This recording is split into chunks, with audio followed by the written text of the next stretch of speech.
Victorian England was a time when proper upper-class manners were being challenged by a quickly growing middle class.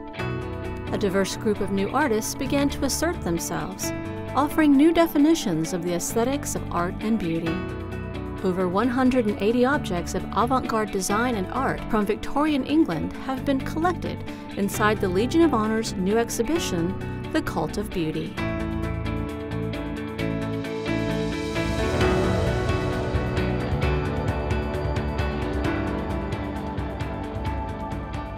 There was this group of artists that were not only revolutionaries in their artistic expression, but also in their personal lives and their interest in democratizing art and introducing beauty into the growing middle class. One of the inspirations for the Victorian avant-garde was the Industrial Revolution. Quality household goods were now being mass-produced. Artists responded by either creating elaborate, unique work or by embracing technology and trying to share beautiful creations with as many people as possible. William Morris was in a difficult position because he wanted the middle class to be able to acquire really beautifully made objects. But the pieces that he actually made, took so much handcrafting that they were quite expensive. I think he would have been pleased to know that there are things like Restoration Hardware and Crate and Barrel that try to make available to the middle class things that are well-formed, elegant, shapes and good materials. Over 50 lenders contributed art and craft to the Cult of Beauty exhibition.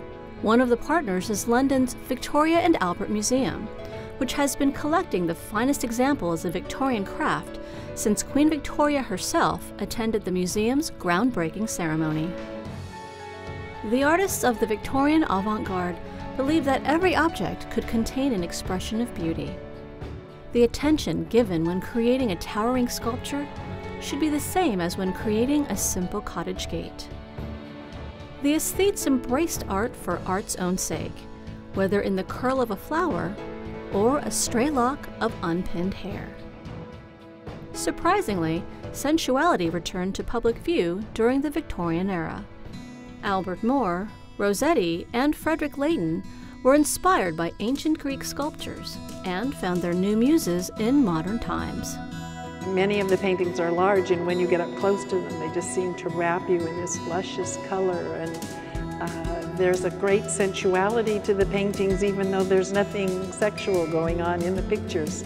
And the artist just took delight in luxurious fabrics and colors and beautiful women. Symphony in White is a life-sized portrait of the mistress of James Whistler. The controversial painter is featured prominently in the Cult of Beauty exhibition. Harmony in gray and green was initially judged as a disagreeable presentation of a disagreeable young lady. And the first public reaction to the Nocturne series was so divisive that it led to court proceedings. Today, they hang in London's Tate Gallery. Walking through the Cult of Beauty exhibition, you might be distracted by objects that seem too modern, or appear to be at least Art Deco era.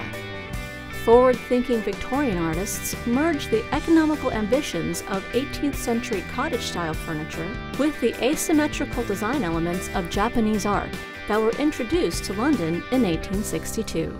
And so you come out with these very beautifully, sleekly designed forms that the artist combines with the new processes of manufacture to break things up very modern.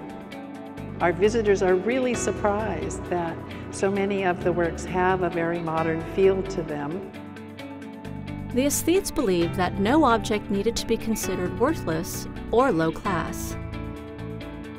Each thing, existing in its own place, was the best thing for its place. And what at first seems to be idle showiness actually strengthens and supports the richness of the rest of our todays and yesterdays.